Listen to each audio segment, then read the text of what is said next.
Assalamu alaikum wa rahmatullahi wa barakatuh. Brothers and sisters, أهلا وسهلا مرحبا بكم. أهلا وسهلا السلام عليكم. تحية منا تزف إليكم. أحبابنا ما أجمل الدنيا بكم لا تقبح الدنيا وفيها أنتم. Welcome, brothers and sisters. I hope everyone is doing well. The Ramadan is going well, and everyone is enjoying the Ramadan Miftaah immersion program.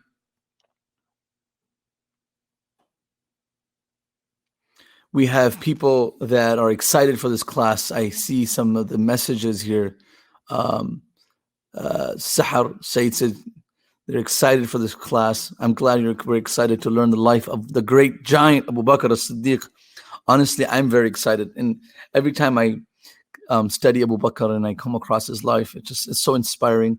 So inshallah, hopefully our class is able to inspire you and your family and millions of people that will be inspired by you also, inshallah. I see someone saying that their family is watching the Umar series, so they want to hear my perspective. You know, when you hear my perspective, you're going to forget the whole series. You're going to be a big Umar bin Khattab fan.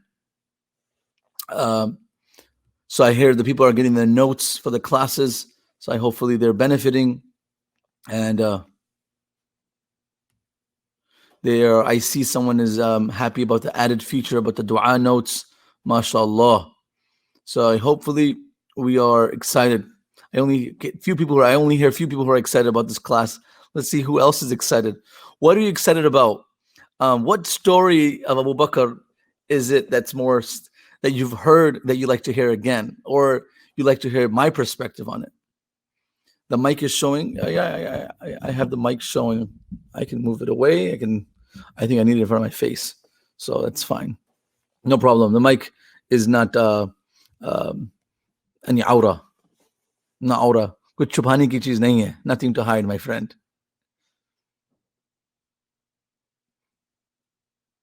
The story of them in the cave. Sister Zainab is like story that she hasn't heard. Okay, the one I mentioned at the Mercy to Mankind conference. Oh my God. I don't know what story I mentioned, but there were so many. Oh, the speech that Abu Bakr gave when he became the Khalifa and the Prophet passed away. All right. So is anyone watching the night 9:30 Eastern Standard Time Quran reflections with me and my dear brother Mufti Abdul Rahman?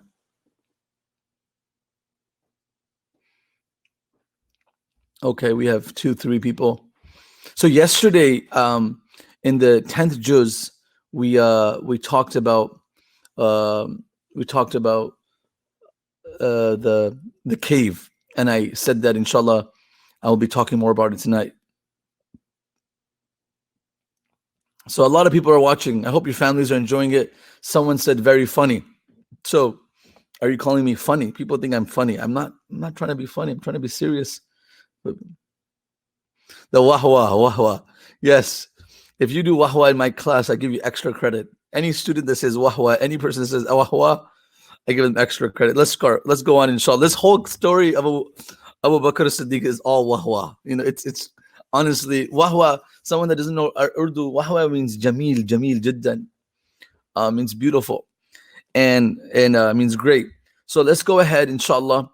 Let's start. So Abu Bakr, in 1 hour, to cover his whole life, his Meccan period. Just the hijrah takes 1 hour, minimum 1 hour. The cave 3 days could take 1 hour. So what I've decided to do is give you highlights. I might share around 10 highlights with you guys of his life, main events, of his life. And I feel like it's important for all of us to know them. But I just want to make sure that I know you all know why I've chosen Abu Bakr and Umar together. And I don't know if you guys can appreciate this, but as I was doing some research, I wanted to share some things that Abu Bakr and Umar are exclusive for. The Prophet ﷺ, I said this last class, when the Prophet would walk into the masjid, لم يرفع أحد رأسه غير أبي بكر وعمر. no one would raise their eyes to look at the Prophet except Abu Bakr. So that was exclusive. I want to tell you something very. And كان يتبسمان إليه ويتبسم إليهما. The Prophet would smile at them, and he would smile back at the Sahaba Abu Bakr and Umar. So there was a very special, interesting relationship between the two. There's a beautiful incident that's in Tirmidhi and Hakim. Ibn Umar radiallahu anhu recites, أن الرسول صلى الله عليه وسلم خرج ذات يوم فدخل المسجد. The Prophet left his house and he came into the masjid. And the Sahaba were sitting, Abu Bakr وعمر أحدهما عن يميني والآخر عن شمالي. Abu Bakr and Umar were with the Prophet ﷺ. One was on the right side, which was Abu Bakr, one was on the left side.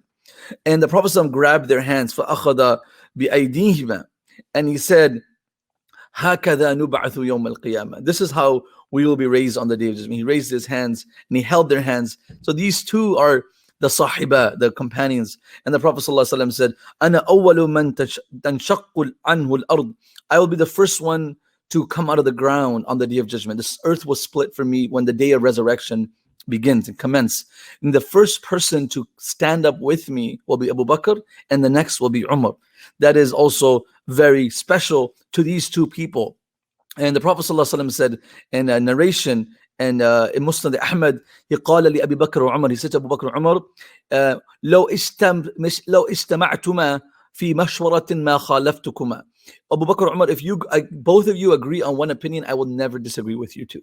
So that is also something I found to be very interesting.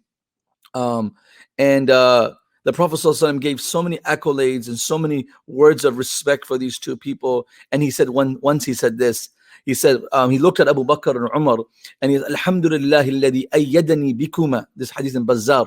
He said, I thank Allah that Allah brought you two to Islam to give me support and help. That Allah subhanahu wa ta'ala, introduced you to Islam and brought you to support me in my mission. So this was something that I found very interesting. And the Prophet said, I have two advisors in the skies and I have two advisors on the earth, Mikail and Jibreel in the heavens, وَأَمَّا وَزِيرَيَ فِي الْأَرْضِ Abu Bakr wa Umar. So, this is why we have the selection of Sahiba, the confidants of the Prophet sallallahu alaihi wasallam, and this can go on all day, all night. Brothers and sisters, let's move into the journey of how Abu Bakr accepted Islam, because that is something that we want to cover and talk about in this discussion of Abu Bakr as-Siddiq radiallahu anhu. Now, knowing that Abu Bakr as-Siddiq was a very good friend of the Prophet ﷺ prior to Islam, and we know that there are multiple versions and opinions on who was the first person to accept Islam. And I asked this in the last class. People will say Khadija, right? Which is correct. The first person to accept Islam is Khadija radiallahu anha, because the Prophet comes from the cave, comes home, and the first person he meets is his beloved wife, Khadija radiallahu anha. So we have to give that full appreciation to Khadija radiallahu anha, who supported the Prophet ﷺ. I said that if we have one man like Abu Bakr and one woman like Khadija, the trajectory of the world would change. We should all aspire to be like them. But the Islam was built on the back of these two people, Abu Bakr and Umar, early Islam. Then of course, Khadija, unfortunately, radiallahu anha, did not see the later days of the Prophet ﷺ and the glory days of Islam. She never lived to see the conquest of Makkah and Badr. But she missed but inshallah, in Jannah, she will enjoy the company of the Prophet ﷺ. I personally have a very soft spot for Khadija radiallahu anha. But tonight, it's not the moment to indulge in the beauty and the accolades of Khadija radiallahu anha, but inshallah, some other moment. So Abu Bakr, Khadija is the first one. The second one will be, if we go into this opinion, would be Waraqa bin Nawfal, who Khadija took the Prophet ﷺ to, and he also testified to this message that was being revealed to the Prophet ﷺ. Then we have the opinion of Zayd, the Prophet's adopted son. So he was also in the house. He accepted Islam. So you have three people who have accepted Islam. Now, where's Ali and Abu Bakr? So then we have Ali, who accepted Islam. Where's Abu Bakr? Now, there is an opinion that I read, Imam Suyuti writes in his Tarikh Khulafa, that Abu Bakr as-Siddiq radiallahu an understood and knew about the Prophet's prophethood before he even became a prophet. Now, a person might say, how is that possible? When Abu Bakr as-Siddiq was young and he traveled with the Prophet ﷺ to Sham, and they met the monk over there, and Abu Bakr was there. When the monk said that, Innahu akhiru nabi, this person is going to be the final prophet, from that moment, Abu Bakr had already calculated that this person, Prophet ﷺ, is going to be special. So the scholars say the first woman to accept Islam is Khadija radiallahu anha. The first man to accept Islam was Waraqa. The first slave to accept Islam was Zayd. The first young boy to accept Islam was Ali. Why is Abu Bakr the one that's always spoken about as the first Muslim to accept Islam? Let me say why. Let me clear those doubts. The first man to accept Islam may have been Waraqa or Zayd or Ali prior, but the first major supporter of the Prophet ﷺ, Waraqa did not support the Prophet ﷺ. Zayd was a servant. He couldn't support the Prophet ﷺ. Neither could have Ali supported the Prophet ﷺ because he was a child. He gave whatever help that he could. But the monumental support, so we're figuratively and realistically, one of the first persons to support the Prophet ﷺ would be Abu Bakr as-Siddiq. So he gets this title and the crown as one of the first, if not one of the earliest supporters of the Prophet ﷺ. How does this happen? The Prophet ﷺ disappears from the gatherings that he would attend in Mecca. So one day Abu Bakr meets his best friend. They were friends before Islam. And he says, Ya Abul Qasim, faqadtuka min majalisi qawmik. I miss you. Where have you been? And I've heard ittahamuka bil'aybi li abaiha wa ummahat. I've heard people saying that you're saying nasty things about our forefathers, our parents. What's going on? They're accusing you. There's not a positive impression of you in the circles of Mecca.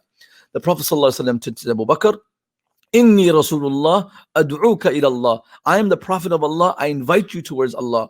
And the Prophet ﷺ had just finished his message and invitation to Abu Bakr. Aslama Abu Bakr. Abu Bakr became Muslim. Right? فأنطلق عنه رسول الله وما بين الأخشبين أحد أكثر سرورا منه بإسلام أبي بكر. It said that there was no one happier in the entire city of Mecca than the Prophet ﷺ the day Abu Bakr accepted Islam. This was the first, I'm not saying a foreigner or someone, but the first person outside the house of the Prophet ﷺ to accept Islam. Ali was a cousin, Khadija was a wife, Zayd was adopted son. This is the first, one of the first persons outside the house of the Prophet ﷺ to accept Islam. Even Waraqa accepted Islam. He didn't go public about it like the way Abu Bakr as-Siddiq did. Right away, Abu Bakr radiallahu anhu goes and he invites the following people towards Islam. And I want you to know, this is Abu Bakr. First day and the first few hours into Islam, he invites Uthman bin Affan. Uthman accepts Islam.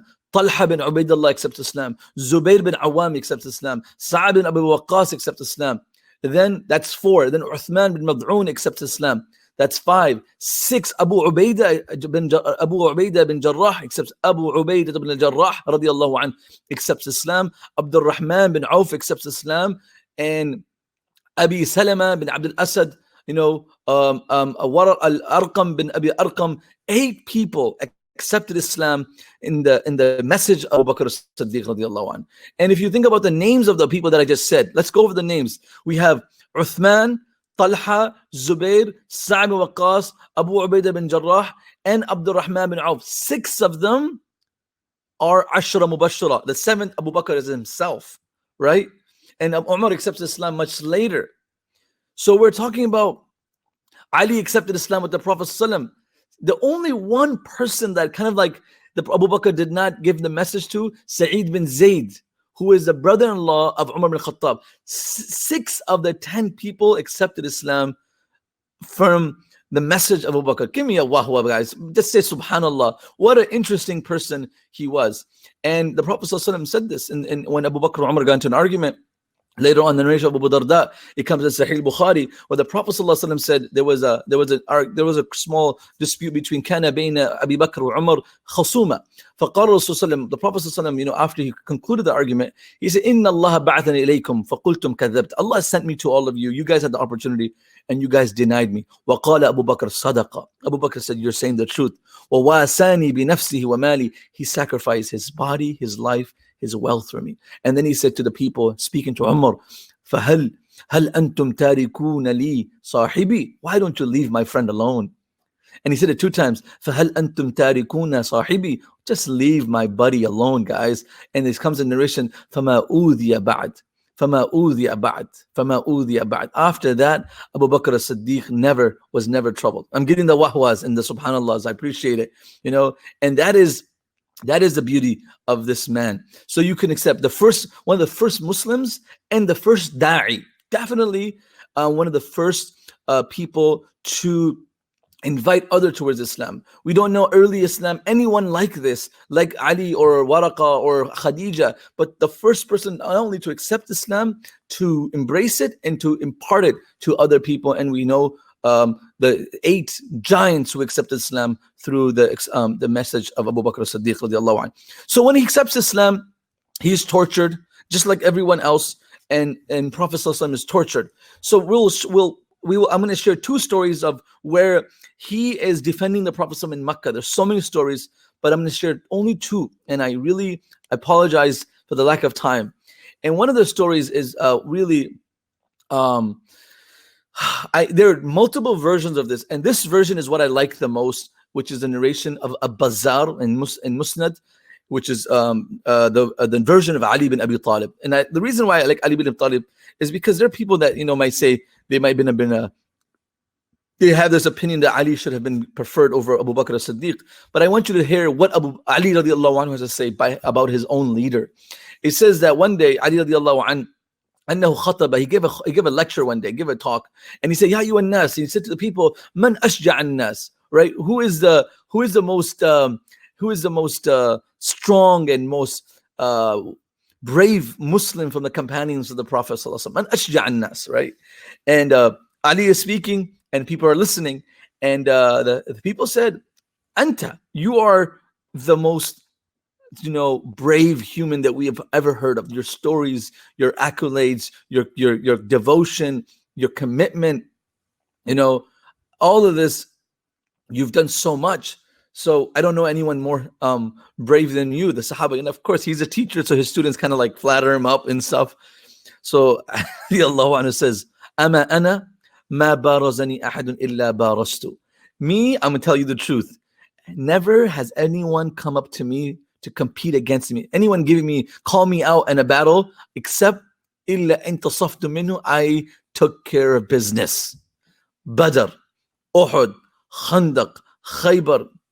He says, أنا الذي سمتني أمي حيدرا كليث غابات الكريه المنظرة أو فيهم بالصاع سيد الزندرة. He says, I am the one that, you call me out, I'm coming out, And he says to, Murahab and Amr bin Wudda, لا تعجلن فقد أتاك مجيب صوتك غير عاجز. He said, don't hasten, don't listen. Ali is coming out for every attack. There were some times where Ali raised his hand and the Prophet ﷺ said, down, إنه Amr. This man is a warrior of the Arabs. You can't fight him. And the Prophet ﷺ said, who's ready to? And then this man, Amr bin Wudda, would stand up. He said, who's ready to fight me? And nobody would stand up. And then Amr bin Wudda started to say things like, where is that Jannah that you are promised, that you're told that if you die, you will go to that paradise? Why are you so scared to fight me? And then Ali says, let me go, Ya Rasulullah. And the Prophet said, Ijlis innahu Amr. Don't you know who this is? And the third time this happens, Ali radiallahu anhu stands up and the Prophet says, Ijlis innahu Amr. This is Amr. Come on, you're young. You can't fight this talented, experienced warrior, can you? And Ali radiallahu anhu says, Ya Rasulullah, walau kana Amran. Give it to me, Ya Rasulullah. Are you serious? Even if this is Amr, I am ready. And Ali radiallahu anhu, of course, story short, he says a poem when he comes out. لا تعجلن فقد أتاك مجيب صوتك غير عاجزي بنية والصدق منجى كل فائزي إني أريد أن أقيم عليك نائحة جنائز من ضربة النجلة يبقى ذكرها عند الحزائز. This is going to be a fight. This is going to be a one-on-one that the children in the future are going to read and study. And my name will come on the top of the list of warriors. And that was Ali radiallahu anhu. So he says, no, let me tell you who the most brave. He says, the most brave amongst us was Abu Bakr as-Siddiq. Nobody was ready to protect the Prophet sallallahu alaihi wasallam. There was in the battle of Uhud, where everybody was afraid, and there in battle of Badr, people were afraid. Abu Bakr radiallahu anhu was always there protecting the Prophet sallallahu alaihi wasallam. And he talks about that one incident.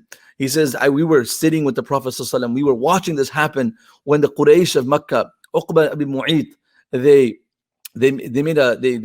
said to each other, who will go? And this was one of the times that the Makkans all agreed to kill the Prophet ﷺ. And this is the narration by Amr bin As. Amr bin As, this is when he knows about the non-Muslims plot before he accepted Islam. So he was part of this.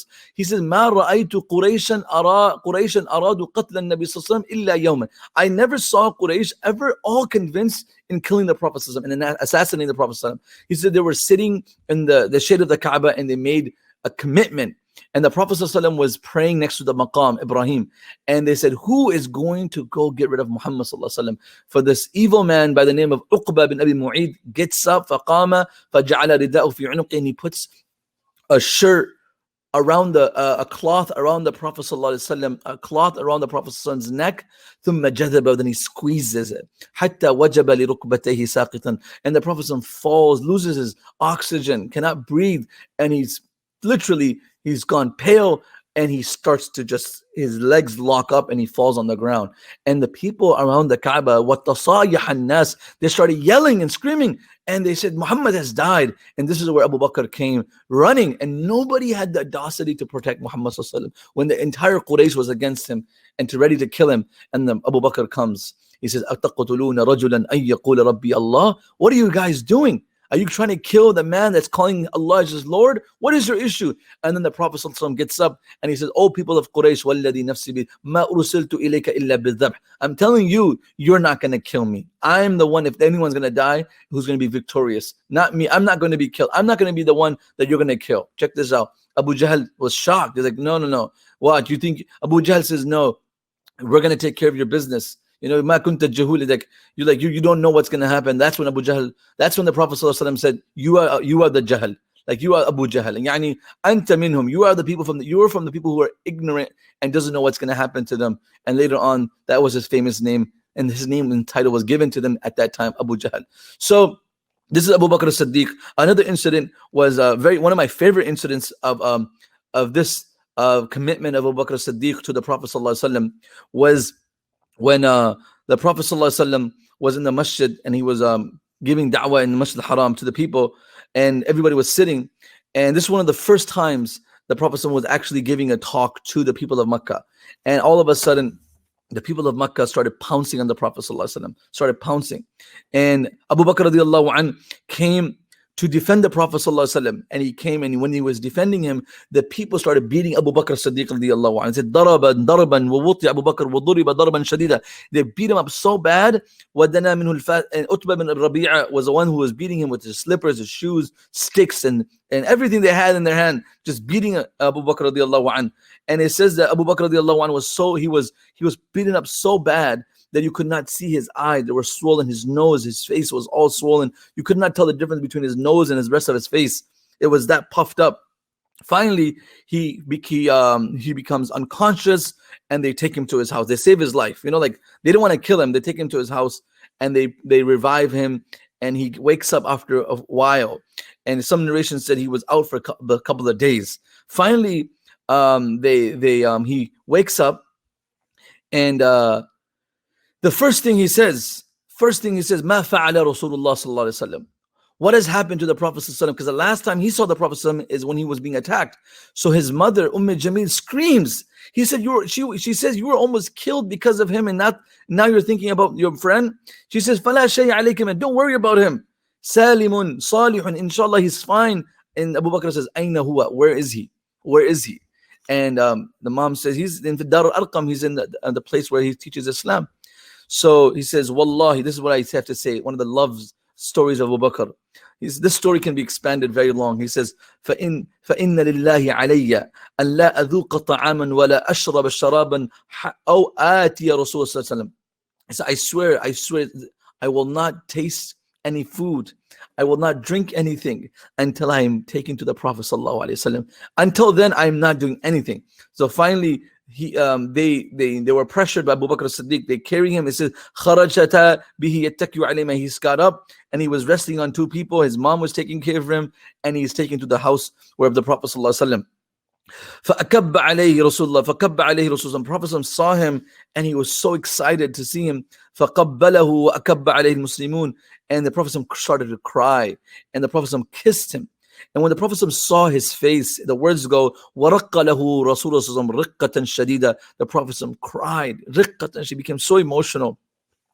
And And when the Prophet started crying because he was worried about Abu Bakr, the Abu Bakr radiallahu anhu took advantage of this opportunity, and he said, "Bi abi wa ummi ya Rasulullah, laysa bi ba'sun."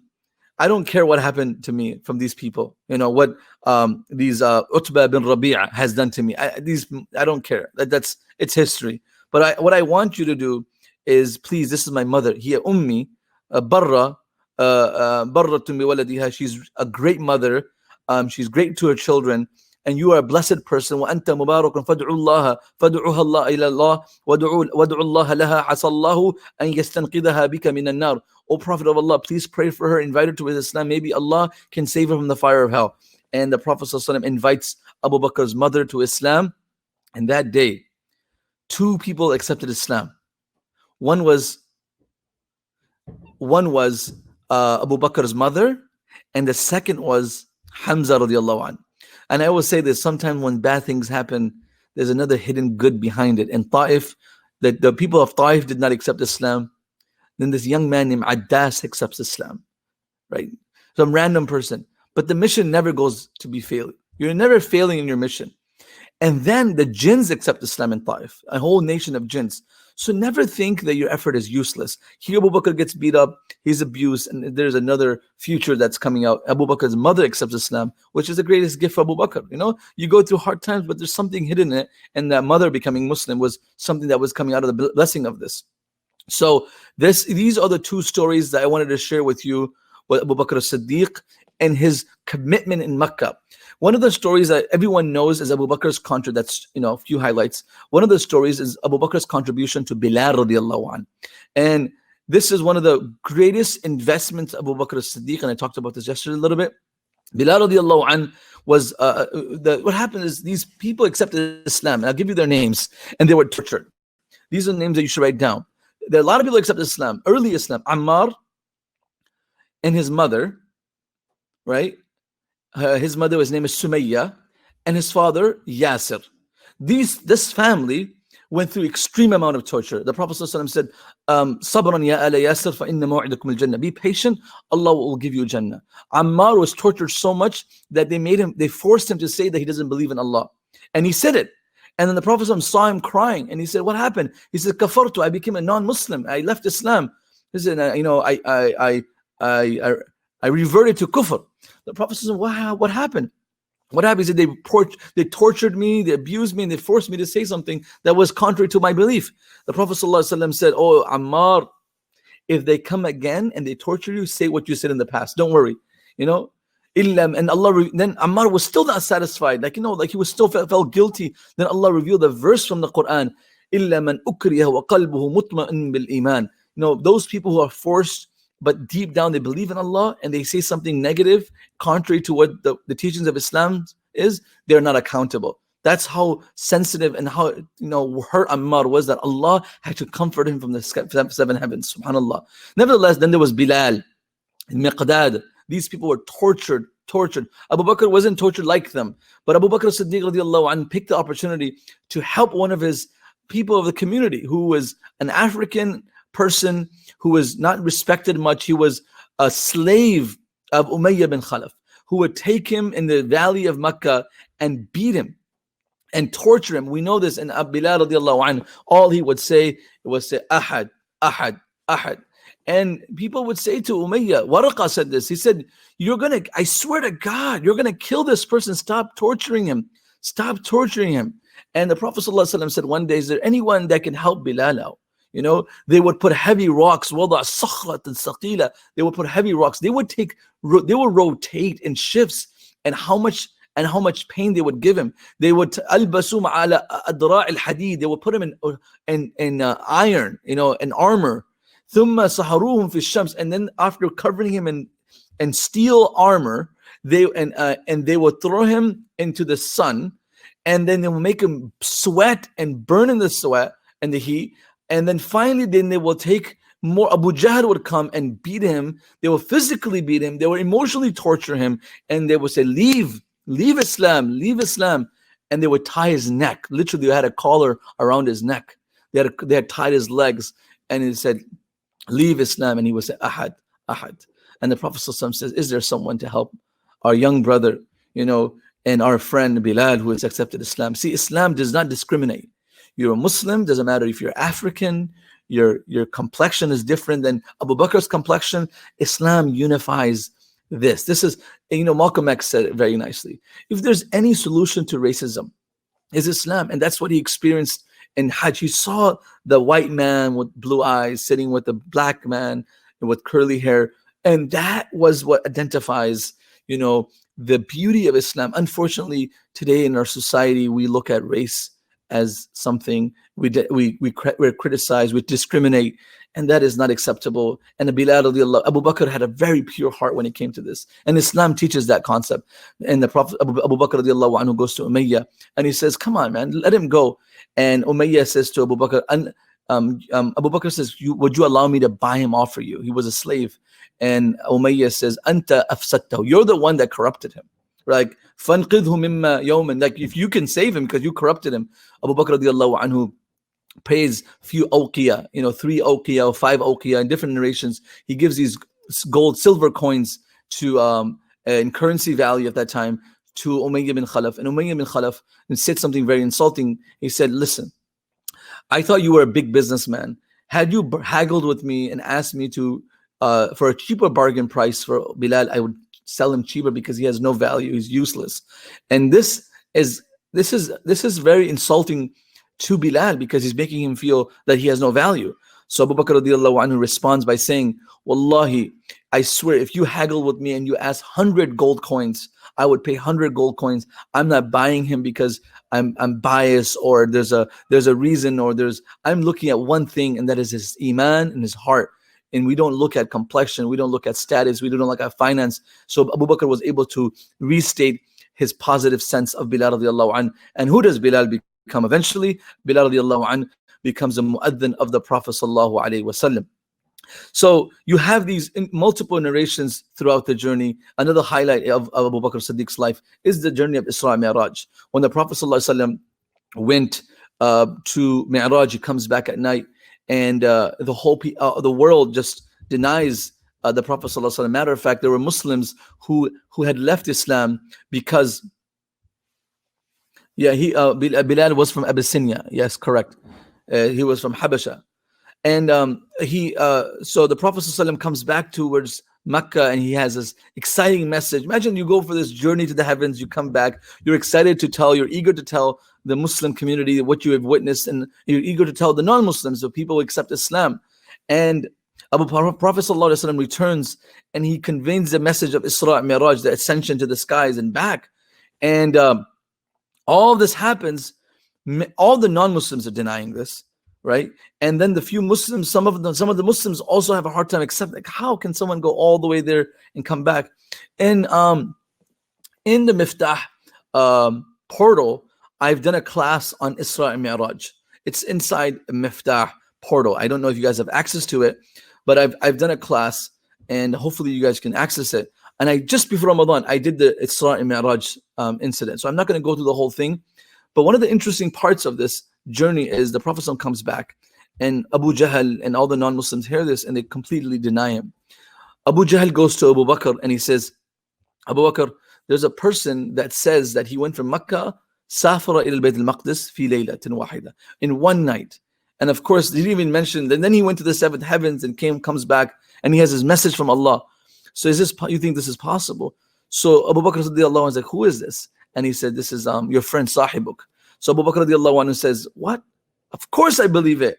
He says, I believe ma ab'ada min dhalik. He says, I believe in things which are harder to believe than this journey. See, there's Mecca exists, Bayt al-Maqdis exists. If you're telling me that he went from one day to all the way there and came back in the same night, I believe it. It's possible. It happens today, in the 21st century. So it could be possible. But I believe in things which are even harder to believe, which I haven't seen and people haven't seen. Believing in Jannah, believing in the Day of Judgment, believing in resurrection. I believe in things which are even more technical. So this is something very easy for me to believe. From that day, Abu Bakr as-Siddiq became famous as the famous as-Siddiq, the most honest, most truthful person to the Prophet ﷺ.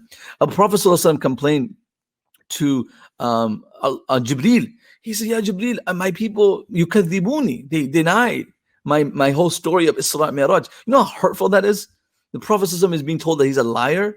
And then Jibreel says, no, the people have denied you, but like a Siddiq, yusaddiquka, the most honest person in Makkah, he believes you. So don't you worry. Subhanallah, that comforts that comforted the Prophet ﷺ, that Abu Bakr was one of those who believed in the Prophet ﷺ. So let's go ahead. That was one of the highlights. There's so many highlights in that aspect. Then Abu Bakr as-Siddiq traveling to the journey of this journey, before going to the journey of Medina, Abu Bakr as-Siddiq was forced to leave Mecca. And he was this is around after Isra and Mi'raj. This is just around that time. Abu Bakr as-Siddiq radiallahu anh was forced to leave Mecca because the torture that he started to receive. And he wanted to leave. When he was leaving, Ibn Dughunna found out that he was leaving. He was out of the way. He grabbed all of his stuff, his business, and he's out. فخرج أبو بكر مهاجرا نحو أرض الحبشة. He was going to Ethiopia, where the Muslims are already settled. This was a Muslim community already there. Ja'far was there. Abu Salama, Salama radiallahu anhu, they were already there. So when Ibn Dughunna saw Abu Bakr radiallahu anhu leaving, he stopped him. So, أين تريد يا أبا بكر? Where are you going? And Abu Bakr radiallahu anhu, أخرجني قومي. My people don't want me here. They're being very hostile with me, and they're forcing me to leave. حتى I want to go somewhere. فأريد أن أسيح في الأرض وأعبد ربي. I want to go somewhere in the world where I can just worship Allah subhanahu wa ta'ala and just please Allah. I'm tired of this, and I'm being tortured. Ibn Dughunna says, فإن مثلك يا أبا بكر لا يخرج ولا يخرج. Amazing. This is the non-Muslim. This is how we Muslims should be. This is how we should be. That our moving out of a community or a city should impact the community and our neighborhood by saying, no, you can't leave, stay here, But unfortunately, Muslims are moving in the neighborhood. People get afraid, get intimidated because Muslims start parking their cars at iftars and they start like double parking in other people's driveways. I mean, we have to have the character like this. Ibn Dughunna says, a person like you does not have the right to leave, and neither can he ever be forced to leave. You are such a noble person. And I said this last class, the same thing Khadija said to the Prophet ﷺ when he received revelation. Ibn Dughunna, a non-Muslim, says this about Abu Bakr, إِنَّكَ تَكْسِبُ الْمَعْدُومِ. You help those who don't have. وَتَسِرْ الرَّحَمِ. You help those, you join ties with family. وَتَحْمِلُ الْكَلِّ. You carry the burden. So Abu Bakr could not come back into Mecca because of his safety issues. So Ibn Dughunna gave him amnesty and protection and his tribe. So he goes and he does this. And so the people said to Ibn Dughunna that we're afraid that when Abu Bakr reads Quran, our women and our children, they all come to listen to him, and he impacts their heart. So فَإِنَّا نَخْشَى أَن يَفْتَتِنَ نِسَاءَنَا وَأَبْنَاءَنَا. We're afraid that our women and our children, our community, by his Quran recitation, they might accept Islam. So Abu Bakr radiallahu anhu was not allowed to pray in the Masjid of Haram publicly. So Abu Bakr said, fine, I'm going to isolate myself at home. So he isolated himself at home. But what he did was he built a courtyard and he would read Quran in his courtyard. So people behind the fence or behind the wall could hear him. And even then, the people of Makkah started to flock towards his house. And that's when Ibn Dughunna came. He said, people, Abu Bakr, we made a deal. Abu Bakr radiallahu anhu, he would recite the Quran, he would cry. لا يملك عينيه إذا قرأ القرآن. He could not stop crying when he would read the Quran. Subhanallah. And everyone would also cry. Non-Muslims would cry when he would recite the Quran. So Ibn Dughunna said, listen, I gave you amnesty and protection, and the deal was that you would not recite the Quran so people don't get affected. Abu Bakr radiallahu anhu was like, you know what? I don't need your amnesty. I don't need your protection. Take it back. Abu Bakr radiallahu anhu, he said, فَإِنِّي أُرُدُّ إِلَيْكَ جَوَارِكَ وَأَرْضَى بِجَوَارِ اللَّهِ عَزَّ وَجَلَّ. I don't need your protection. I'm pleased with the protection of Allah subhanahu wa ta'ala. So this is another beautiful highlight of Abu Bakr as-Siddiq radiallahu anhu. I'm not getting any subhanallahs or mashallahs for Abu Bakr as-Siddiq. Come on, guys, give me some excitement here. This is Abu Bakr as-Siddiq. We have 20 minutes left, and we got to do hijrah. We got to do so much. Let's move through. So Abu Bakr as-Siddiq's highlight of hijrah, of course, is where the Prophet, I said this yesterday in my tafsir, that when Abu Bakr radiallahu anhu was told that he's going to migrate with the Prophet ﷺ, one of my biggest, most beautiful highlights, I said two of them right now. I'll say two of them right now because of time. One is this one, and another one that I haven't shared with anyone recently. One is a bowl of milk was brought to the Prophet ﷺ, a bowl of milk. And the Prophet ﷺ offered Abu Bakr, they were both very thirsty. So the Prophet offered Abu Bakr And Abu Bakr said, no, you drink, Ya Rasulullah, please, you drink first. So the Prophet drank, and he drank. And he said, Ya Rasulullah, drink more. He drank more. And then he said, drink more. And then he offered Abu Bakr. And Abu Bakr radiallahu anhu says, Ya Rasulullah, Ruwit, O Prophet of Allah, I am satisfied just by seeing you drinking. Meaning, I have no thirst. I have no thirst left in my body just by seeing that you have satisfied yourself. Meaning, he literally lost his craving after seeing the Prophet ﷺ was satisfied. Amazing. Like, who is this person? And same thing happened in Hijrah. I swear, this is the love this man had for the Prophet, unbelievable, and may God give me the ability to expand on his life more, and one day we can join together and just do a long series. And there's certain things that I really want to talk about, and one is that the competition that Abu Bakr and Umar had all their life, and Abu Umar always kind of failed against Abu Bakr, right? So this part, when the Prophet was going for Hijrah and he comes to Abu Bakr radiallahu anhu's house at an odd hour, Aisha radiallahu anha says, a day will not go by, or night will not go by in our house except that Prophet ﷺ used to visit us at our home. He says every single day, he said, Ma marra bina yawmun. There was not a day illa atana Rasulullah ﷺ. The Prophet ﷺ would visit us and see us. So la yukhti, this is narration, la yukhti Rasulullah an ya'ti bayt Abi Bakr ahad tarf an-nahar imma bukratan wa imma ashiyya. So finally the day that the Prophet ﷺ was given permission to migrate, إذا كان اليوم الذي أذن الله فيه لرسول صلى الله عليه وسلم, the Prophet ﷺ comes to the house of Abu Bakr and he says, Atana Rasulullah, and he said, Ya Abu Bakr, Inna Allah adana bil khuruj wal hijrah. Allah subhanahu wa ta'ala has given me permission to leave and migrate. And the narration goes, by Aisha radiallahu anha, the daughters of Asma and Aisha were both there. And the Prophet, Abu Bakr radiallahu anhu says, Ya Rasul, as-suhbatu ya Rasulullah, would you allow me to please be your companion in this good journey? I want to be with you. I don't want, and we have to all know that everyone's trying to kill the Prophet ﷺ. And the Prophet ﷺ said, yes. He says, as-suhba. He said, as-suhba. He said, yes. As-suhba means you're my partner. And then Aisha said, فَوَاللَّهِ مَا شَعُرْتُ قَبْلَ ذَلِكَ الْيَوْمِ أَنَّ أَحَدٍ يَبْكِي مِنَ الْفَرْحِ حَتَّى رَأَيْتُ أَبَا بَكْرَ يَوْمَ إِذٍ يَبْكِي. I did not know that men can cry out of happiness until I saw Abu Bakr radiallahu anhu cry out of happiness. Let's move ahead. That is unbelievable. He cried out of happiness. Let's move ahead. Let's move into the Prophet Abu Bakr having the rides prepared, and the Prophet ﷺ was offered the rides for free. But Abu Bakr radiallahu anhu says, Ya Rasulullah, I prepared these rides. That's the mindset of a supporter. And Abu Bakr spent his wealth, most of his wealth, in emancipating slaves, early Islam. Then he emptied his account. 3 times he emptied his account. The second time he emptied his account sponsoring the migrants to go to Mecca because they were poor, they couldn't afford rides. And he was ready to do anything for Islam. Then Abu Bakr radiallahu anhu, in Hijrah, we know that Umar bin Khattab radiallahu anhu was complimented one day, and someone said to him, you are better than Abu Bakr. Anta khayru min Abi Bakr. And Umar radiallahu anhu got offended. He said, Yawm min Abi Bakr wa layl khayru min Umar wa ali Umar. Let's make this very clear. One day of Umar's life, one day of Abu Bakr's life, and one evening of Abu Bakr's life is better than Umar and his entire family. So I don't know what you're talking about. Let me tell you about the night that that is better than my life. And the night was when they left and they were scared. And the Prophet ﷺ had to climb on the Mount Thawr. It comes in narrations that the Prophet's feet, the sea landed dam. They were bleeding. They were patched. They were chapped. And the Prophet ﷺ, Abu Bakr radiallahu, had to give him his shoulder and carry the Prophet ﷺ up the mountain, up to the cave, the mouth of the cave. And he gets there and he says, Ya Rasulullah, allow me to go into the cave. He takes off his shirt, literally takes off his clothes, and he goes inside the cave, and he takes up a garment and he rips them into pieces, and he fills. It's happening at night, and he fills them. And the cave is south. I'm just making record. The cave is south of Makkah. So they went backwards. Then they went to Medina. They went towards Yemen, and he goes into the cave. He rips out his turban, rips off his shirt. He fills up the holes, brothers and sisters. And he says, Ya Rasulullah, please, allow me to clean the cave at night. All this is Abu Bakr radiallahu anhu. And then he said, welcome, Ya Rasulullah, welcome. They're sitting there. 2 things happen in the cave that I want to share with you. One is very famous in the Quran. Abu Bakr starts to cry. He starts to cry. See, Ya Rasulullah, why are you crying?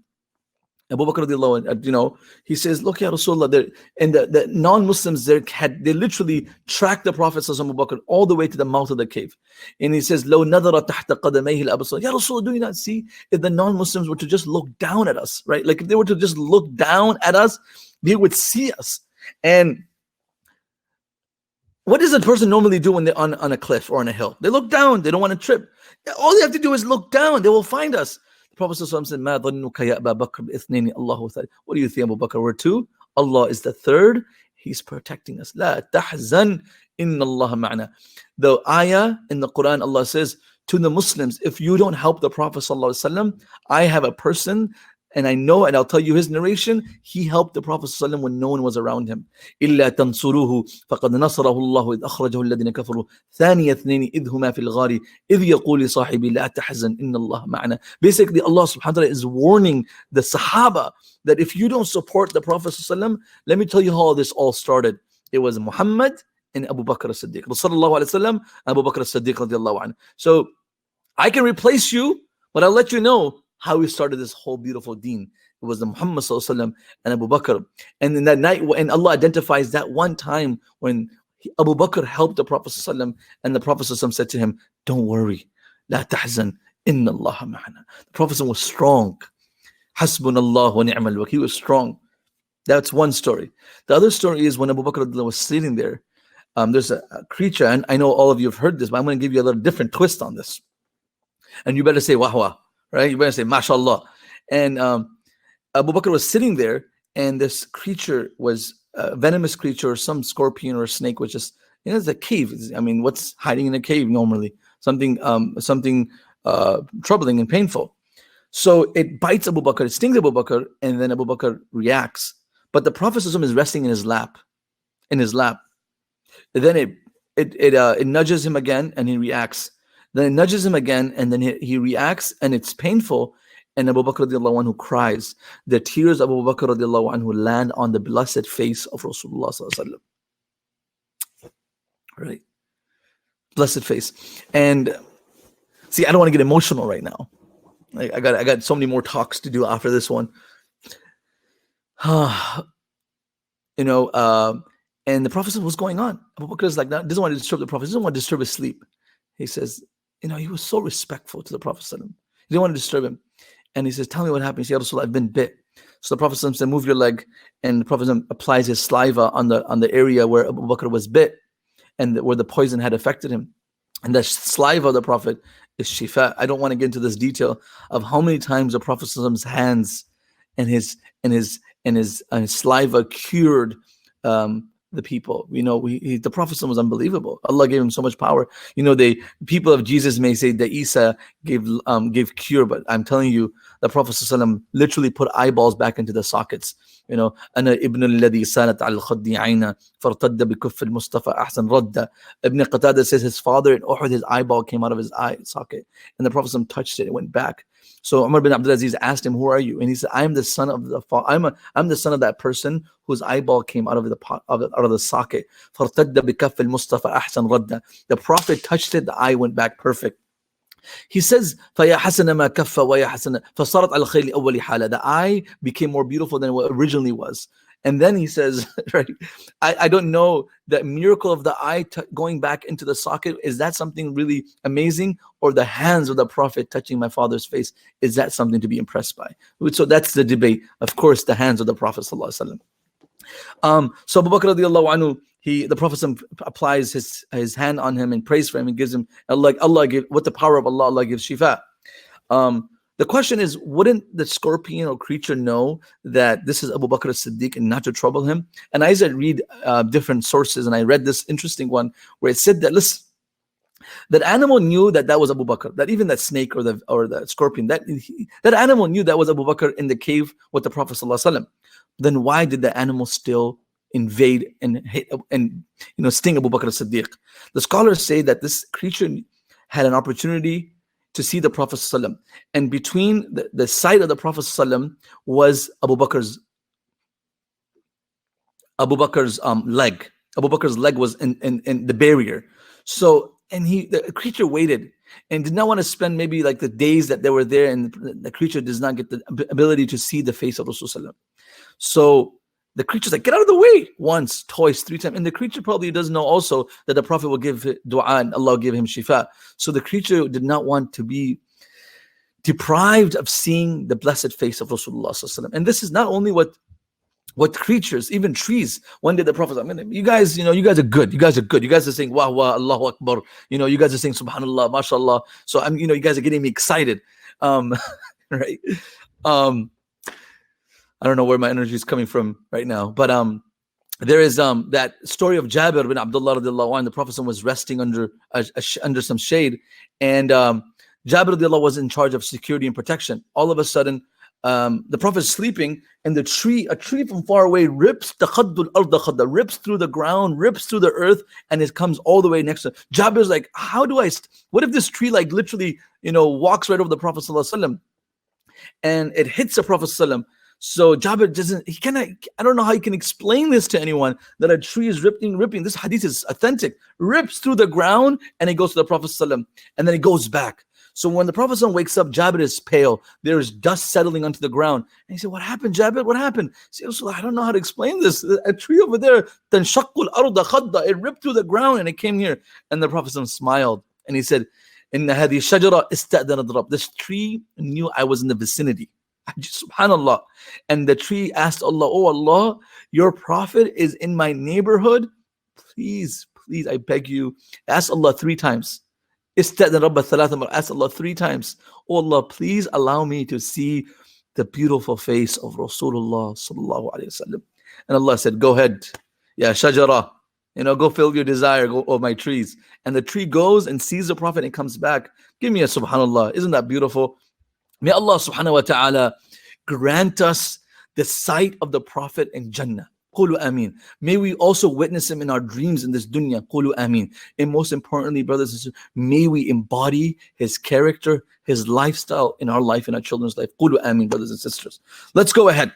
So, Abu Bakr Siddiq, and one of the interesting things about Medina, I'm going to give just 2 or 3 and wrap it up. One of the interesting things about Medina is the arrival in Medina. The grand arrival in Medina. The Prophet ﷺ, there's so much happening, in Hijrah also. Abu Bakr radiallahu anhu would walk in front of the Prophet, and then he would walk behind. He says, Ya malaka ya Abu Bakr, tamshi amami wa tamshi wara'i. What is it with you? You walk in front of me, then you walk behind me. And you say, Ya Rasulullah, I walk behind you, hoping to find some help. Then I remember that someone might ambush you. Then I walk in front of you so no one hits you. I'm ready to I'll take the arrow. And the Prophet said, Abu Bakr, are you really ready to kill yourself for me? And he said, yeah, I'm ready. And the Prophet smiled and he said, Inshallah, you'll be with me in Jannah. You'll be with me in Jannah. So that is so many beautiful highlights, of Abu Bakr as-Siddiq radiallahu anh. Let's go ahead. And when they arrive in Medina, the entrance in Medina was on Monday. They stopped at Quba, then they went to another place and they did Jum'ah. The Prophet ﷺ, the Jummah, and then Saturday and Sunday he spent there, and then Monday, Yom al-Ithnain, the Prophet in Rabiul Awwal. So the Prophet was born on Monday in Rabiul Awwal, entered Medina on Monday Rabiul Awwal, and the Prophet ﷺ left this world also on the 12th of Rabiul Awwal. All this happens on the 12th. People don't know this. His birth, one of the opinions, his birth is on the 12th of Rabiul Awwal. His entrance into Medina is on the 12th of Rabiul Awwal on a Monday, and he passes away on a Monday on the 12th of Rabiul Awwal. Sunday, Monday morning, afternoon, he passes away. Sallallahu Alaihi Wasallam. So they entered Medina, and I want to say this to you guys. This story really gets me all the time. And they sit down. The non-Muslims, one of the Yahud of Medina recognized the Prophet's arrival, and they were all wearing white. The Prophet changed his clothes. He got new clothes from Zubayr radiallahu anhu. He was coming back from Sham, and he gave Abu Bakr and the Prophet some nice garment. The Prophet and they were white clothes. They put them on. They looked identical. The Prophet and his beloved student. So one Jew who's watching on the top of a tree, he said, Ya ma'ashar al-Arab, qad hada jaddukum alladhina tantadhiruna. This grandfather of yours, because the Prophet ﷺ was from the family of Banu, he had relatives there from his maternal side in Medina. He said, this is who you're waiting for. He has arrived. And then the Muslims who were Muslims, they came. And those who were not, never saw, the majority of Medina had never seen the Prophet ﷺ, they all came. And this is right in the 10 o'clock, 11 o'clock time. They all came. And at that time, usually people would be going back home. So a lot of people had left. They would come every morning waiting. So when people would come to the city, it would be early morning. If they didn't come early morning, that means they were not going to come for the rest of the day. That was the typical custom of the Arabs. So they would come after Fajr, after sunrise, they would wait, and then when it would get hot, they would go back home. So this man stayed there and he saw back all the way in like a mirage, some two people moving and walking, and he noticed they were coming. And the Prophet arrives. I would say in our culture, it would be around 11 o'clock at that time, around 10, 11 o'clock. So فَتَفِقَ مَنْ جَاءَ مِنَ الْأَنصَارِ مِمَّنْ لَمْ يَرَ رَسُولُ يُحِيِّ أَبَا بَكْرٍ. For those people who never saw the Prophet ﷺ from Medina, particularly the Ansar, they started greeting Abu Bakr, Assalamu alaikum, and they thought Abu Bakr was a prophet, like he was Rasulullah. They didn't know which one was the prophet. They just, Assalamu alaikum, Assalamu alaikum. They're kind of awkward, but they're giving Abu Bakr that kind of like respect, thinking he's a prophet. فَقَامَ Abu Bakr is standing, وَرَسُولُ جَالِسٌ صَامِتٌ. So Abu Bakr is standing, and the Prophet is sitting. So everyone is just greeting Abu Bakr. And some people are greeting the Prophet also because they're both coming into Medina. And some people already know who the Prophet is. So but there was a lot of respect going on. حَتَّى أَصَابَتِ الشَّمْسِ. Finally, when the sun in the scorching heat started to hit the Prophet's head and his face, Abu Bakr radiallahu anhu moves. فَأَقْبَلَ أَبُو بَكْرَ حَتَّى ظَلَّلَ عَلَيْهِ. He takes off his cloak and he shades the Prophet sallallahu alaihi wasallam. فَعَرَفَ النَّاسُ رَسُولُ اللَّهِ صَلَّى اللَّهُ عَلَيْهِ وَسَلَّمَ عِنْدَ ذَلِكَ. This line really touches me. Only then did the people and in the world recognize who was the teacher and who was the student, who was the master and who was the servant. Only then they said, this is Abu Bakr, the servant, and this is Rasulullah. Abu Bakr standing there shading his beloved sallallahu alaihi wasallam. Brothers and sisters, when the Prophet ﷺ is in battle of Badr, the first battle, and the Prophet ﷺ is making dua. He's crying, he's making dua. So, oh Allah, in tuhlik hadil isaba lam tu'bad. Oh Allah, if this group is destroyed, there isn't going to be anyone to worship you. Allahumma anjiz ma wa'adtani. Oh Allah, you have promised me you're going to give me victory. So many places in the Quran, Allah has promised the Prophet. Oh Allah, I'm asking for that promise to come true tonight. Oh Allah, that promise that you've been holding for me, that you know, the commitment. Oh Allah, I ask you to send your help, send your support. So the Prophet, where he raised his hand, and the Prophet's sheet will fall, Abu Bakr will put it back. And then finally Abu Bakr comes to his Habib and he says, Ya Rasulullah, kafaka munajatika ma'a rabbik. So, Prophet of Allah, the conversation has been prolonged between you and Allah. It's enough. You know, sometimes, how can I explain this? You know, sometimes you are at the airport. This is an example that's coming to my mind. And really, nothing can come close to this. And you are hugging someone, right? You're hugging your mother, your father, your child. And the husband is hugging his wife. He doesn't want her to leave. Sometimes some husbands like, please leave. So we're like, don't go. I don't know which husbands you have or which wife you have, but like some people like, just leave, man. I drop you at the curb, just go home. But so when when someone's leaving from your home and that you're really close to, and you're hugging, right? You're hugging dearly, and then like, we gotta go. There's flight, or there's a train to go to catch, and then the relatives are like, Janedo, let them go, and then they're just hugging, and they're crying, and this is what I find Abu Bakr is saying to the Prophet. I think the hug or the conversation has been expanded, prolonged. I'm telling you, kafaka, your words, your dua is accepted. Just don't go ahead. This is it. Kafaka munajatika. This conversation has been accepted. Your request is granted. Stop crying, Ya Rasulullah. Stop crying. There was times that Abu Bakr would just cry when he would see the Prophet cry. And he comforted the Prophet. And in Uhud, when the world left and ran away, Abu Bakr is standing there. The Prophet is bleeding, Abu Bakr is defending. The blood is dripping, Abu Bakr is defending. And Tabuk, the Prophet says, give me your wealth, support Islam. Umar radiallahu anhu says, today I'm going to give whatever I have in competition. Al-yawm asbiq. This is what he says. Al-yawm asbiq Abu Bakr. Today I'm going to beat Abu Bakr. There's no way Abu Bakr is going to beat me. No way Abu Bakr is going to beat me. And then finally, Abu Bakr radiallahu anhu comes. Uthman bin Affan come. Uthman bin Affan presents 1/3 of his wealth. Tabuk is in the in the ninth year of Hijrah against the Byzantine, 30,000 Muslims, one of the biggest Muslim army that the Muslims constructed in the time of Rasulullah and the Prophet was part of. Long journey, a month's journey. And the Surah Tawbah is revealed, today I'm going to talk about it tonight at 9:30 with Mufti Abdul Rahman. But in this journey in Tabuk, Umar radiallahu anh says, I'm going to beat Abu Bakr in every single option today. There's no way he's going to beat me. And Uthman gives 1/3 of his wealth. And Umar gives half of his wealth.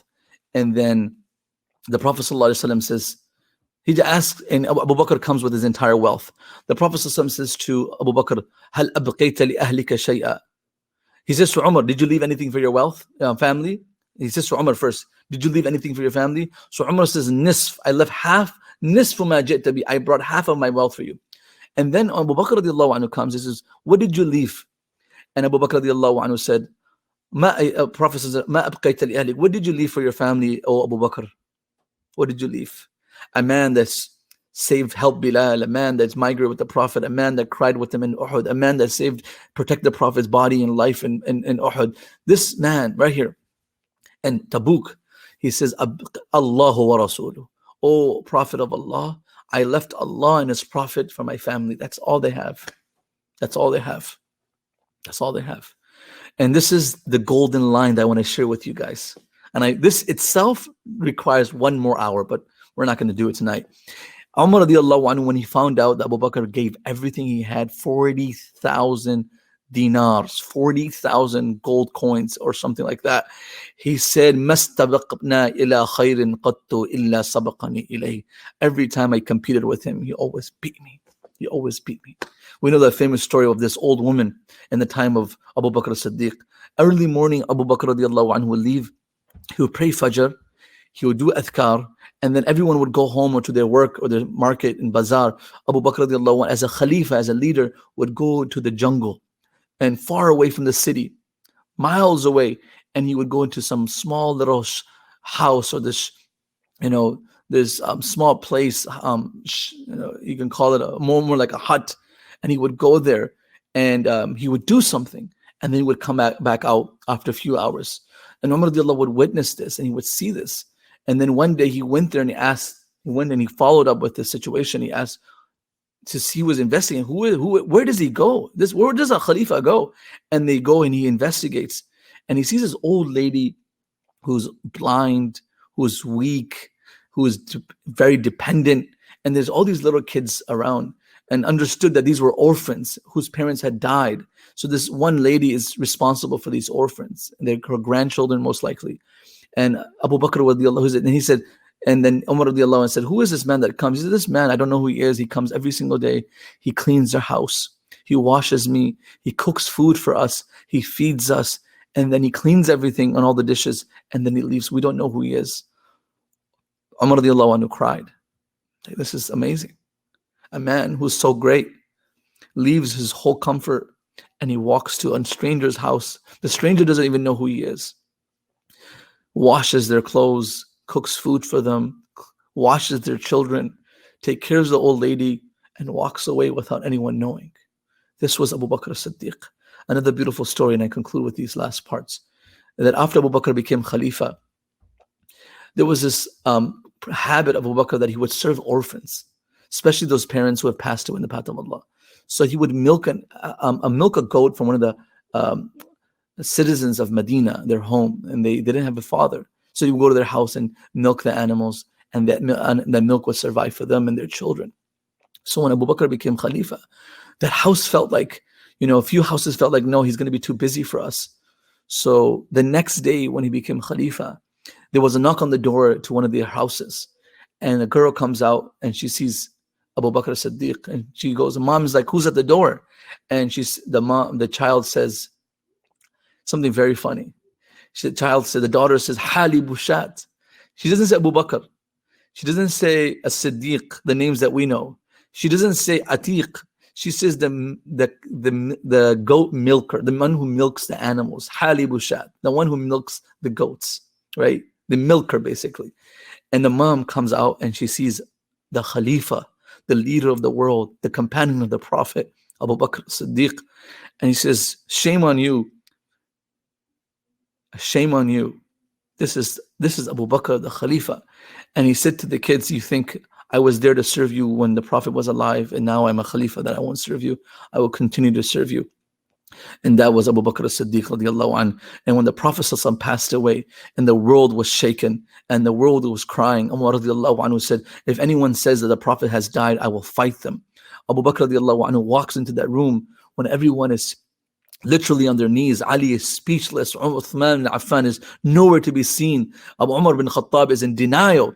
This man, Abu Bakr as-Siddiq, comes into that room and he removes the sheet from the face of the Prophet ﷺ, and he says, طِبْتَ حَيًّا وَطِبْتَ مَيِّتًا يَا رَسُولَ اللَّهِ. You look beautiful when you're alive and you look equally beautiful when you've left us. And then he stands up and he says, Umar, sit down. Umar refuses to sit down. Then Abu Bakr steps away and he says, Alhamdulillah. He praises Allah. نحمده ونستعينه. And he praises Alhamdulillah. He praises God, glorifies Allah subhanahu wa ta'ala. And then he says, يا أيها الناس من كان يعبد محمد فإن محمد قد مات ومن كان يعبد الله فإن الله حي لا يموت. Anyone that worships Allah, anyone that worships Muhammad, let them know the Prophet has left us. And anyone that worships Allah, let them know that Allah is here forever and will never leave. حي, ever living and everlasting. Ever living and everlasting. And then he says the verse that really, it literally broke Umar's back and he had to sit down. He couldn't stand anymore. And the verse is, ثُمَّ تَلَا هَذِي الْآيَةِ وَمَا مُحَمَّدٌ إِلَّا رَسُولٌ قَدْ خَلَتْ مِنْ قَبْلِ الرُّسُولِ. Don't you know that Muhammad is a messenger like the previous messengers? Many messengers have come and they have left. قَدْ أَفَإِن مَاتَ أَوْ قُتِلَ انْقَلَبْتُمْ عَلَىٰ أَعْقَابِكُمْ. That if Muhammad dies or he's killed or slain, will you fall back on your heels? And the message was, none of us are going to give up. None of us will give up. And I'm going to give you a last part. When the army of Osama bin Zayd was being sent to Sham, and the Muslims were confused because the Romans were attacking the Muslims, and a lot of Muslims had left. A lot of people had left Islam. People were denying to give zakah. Umar bin Khattab radiallahu anhu came to Abu Bakr as-Siddiq and he made two requests. One request was, can you please delay this army? Can you please delay this campaign? It's, Prophet passed away. I'm paraphrasing. I'm making it short. Please allow us to stay so we can support you. A lot of people are weak, and Muslims are weak. The Prophet passed away. It's an emotional situation. Can you do this? And he's making this request. It says, and we don't. The Umar radiallahu anhu says, people are saying, this is what the people told Umar bin Khattab, to go and speak to him, that to keep the army of Osama bin Zayd to stay back. So Umar bin Khattab goes to Abu Bakr radiallahu anhu, and he says that the people are asking and requesting that if we can stay, if we can at least, keep this group back and not send it ahead, or make someone else our leader. The people are asking this. If you can, there are two requests. If you can make someone else the leader of this army, other than Osama bin Zayd, who's like 18 years old, he's too young, and there's a long story to this. So, and then the second request was if we can delay this group. And so the first request, when Umar bin Khattab said this, that if we can change the leadership, the Abu Bakr radiallahu anhu said, لو اختطفني الكلاب والذئاب لم أرد قضاء رسول. I swear to God, if the dogs and the wolves of the city of Medina were to take my body and drag it around the city, I will not change the decision the Prophet has made to making Osama bin Zayd the leader of this army. So that's not a question. And then he said, the Ansar have asked me to share. I'm a messenger. I'm not even saying this myself. أمروني أن أبلغك أنهم يطلبون إليك أن تولى أمر من أقدم السنة. And when he said this, that Ansar are saying this, they're asking for an elder to take care of this army. وثب Abu Bakr. Abu Bakr gets up. فأخذ بلحية عمر. He grabs the beard of Umar. This is the highlight of Abu Bakr. We always see Abu Bakr as a soft person, Umar as a tough guy. And he grabs the beard of Umar and he holds it. And he ثَقَلَتْكَ عُمُّكَ وَعَدَمَتْكَ ibn Khattab. Woe to you had your mother has lost you. Woe to you. You think استعمله رسول الله صلى الله عليه وسلم وتأمرون أن أنزعه, that Allah's Rasul appointed him as a leader. You want me to change that? And Umar radiallahu anhu gets up embarrassed. He's red. Abu Bakr gets mad at him. Umar radiallahu anhu goes to the Sahaba. He says, Umdu. He said, ثَقِلَتْكَ أُمَّهَاتُكُمْ. You guys all leave. Get out of my face. May have your mothers have lost you. مَا لَقِيتُ فِي سَبَبَكُمْ الْيَوْمِ الْخَيْرِ. Today I was extremely embarrassed in front of the Khalifa. But that shows you that not even Umar could have intimidated Abu Bakr. And this is why Abu Bakr's golden line, أَيَنْقُصُ الدِّينُ وَأَنَا حَيٍّ, I'm alive and I see the deen of Allah diminish, not happening in my life. Brothers and sisters, may Allah subhanahu wa ta'ala give us a love of Abu Bakr as-Siddiq. May Allah subhanahu wa ta'ala raise him. You know, Imam Shafi says a very nice poem, and I live with this poem, I want to die with this poem. He says, أُحِبُّ الصَّالِحِينَ وَلَسْتُ مِنْهُمْ, I love the righteous, but I don't consider myself from amongst the righteous. أُحِبُّ الصَّالِحِينَ وَلَسْتُ مِنْهُمْ لَعَلِّي أَنْ أَنَالَ بِهِمْ شَفَاعَةً. Hopefully I can at least get their intercession. I can get the intercession. وَأَكْرَهُ مَنْ تَجَارَتُهُ الْمَعَاصِي وَلَوْ كُنَّا سِوَاءً فِي الْبِضَاعَةِ. We ask Allah subhanahu wa ta'ala to make us amongst those who learn the life of these great people, who live their lives, who appreciate such people, who gave everything they had. And we also become selfless, generous, kind, and we also correct our intentions in this world, that we're here to serve God's cause, and we're here to live in this world for the next world, and we're here to please Allah subhanahu wa ta'ala. We say, radiyallahu anhu wa radu an. There are a few questions. Can you list the 8 companions who accepted Islam again? I can do that, yes. The 8 companions who accepted Islam first were Uthman bin Affan, Talha, Zubayr. I hope you're writing them down. Can someone write them with him?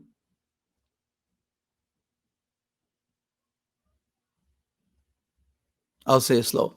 Uthman bin Affan.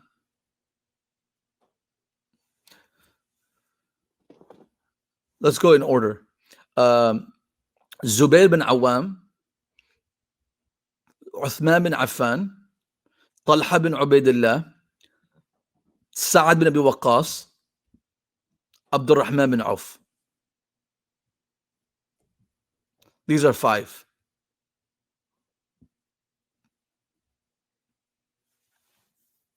Then we have Abu Ubaidah bin Jarrah, Uthman bin Mad'un,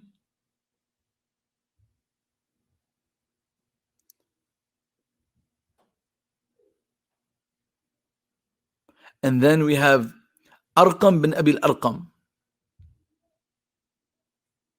How many is that? Oh, we got 8 there. All right, let's do the next question. Can you please mention the ayah that comforted Ammar bin Yasir? Yeah. إِلَّا مَنْ أُكْرِهَ وَقَلْبُهُ مُطْمَئِنٌ بِالْإِيمَانِ. Let me give you the verse number for that.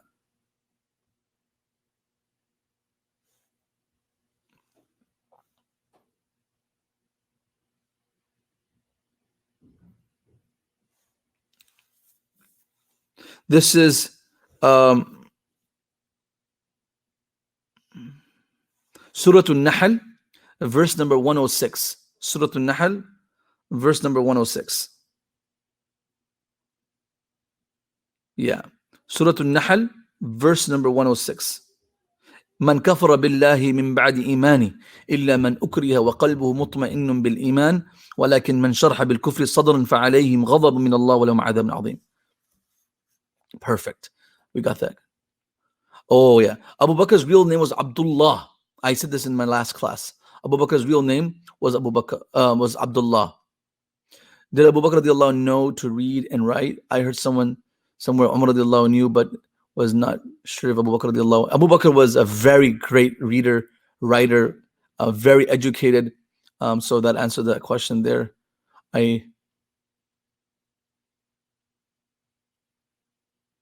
So I answered the name.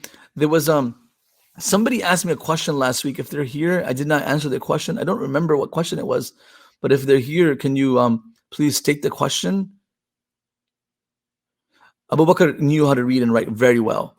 So I hope I've answered the questions. We have gone many minutes over the time, but there was a sister, someone that asked me a question last week. If they're not here, we can ask them to ask me next class.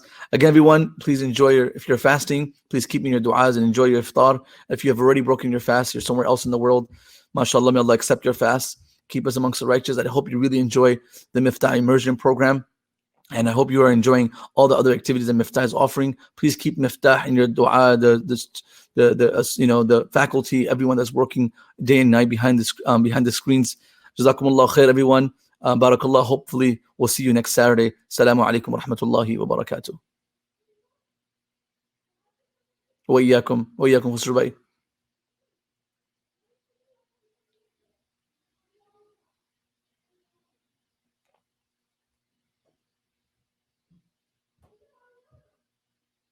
Wa iyyakum, everyone. Wa iyyakum. I hope you guys enjoyed it. I hope there was you guys learned something and there was something beneficial.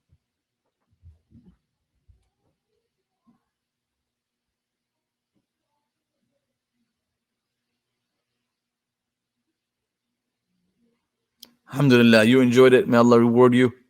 I hope you can share with the family.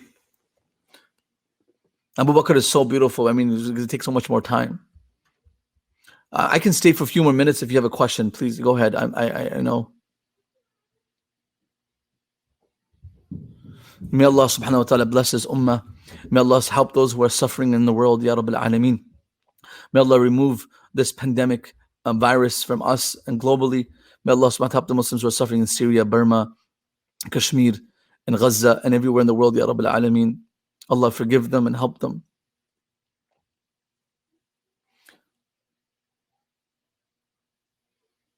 Alhamdulillah, I'm glad you guys enjoyed it. Some of you guys have loved this session. I hope you guys are really benefited. Inshallah, we've make higher goals and ambitions in our life to become, like the great giants, Abu Bakr as-Siddiq radiallahu anhu. We have a webinar coming up, if I'm not wrong. If Miftaah can type the date here, it's on the 11th. We have a webinar, so I invite all of you to the webinar, 11th of May, or the 10th. Thank you, Miftaah. Sunday, May 10th. Sunday, May 10th, we have a webinar. We're going to have great scholars and great presentation. So please join us on Sunday, 3 to 5.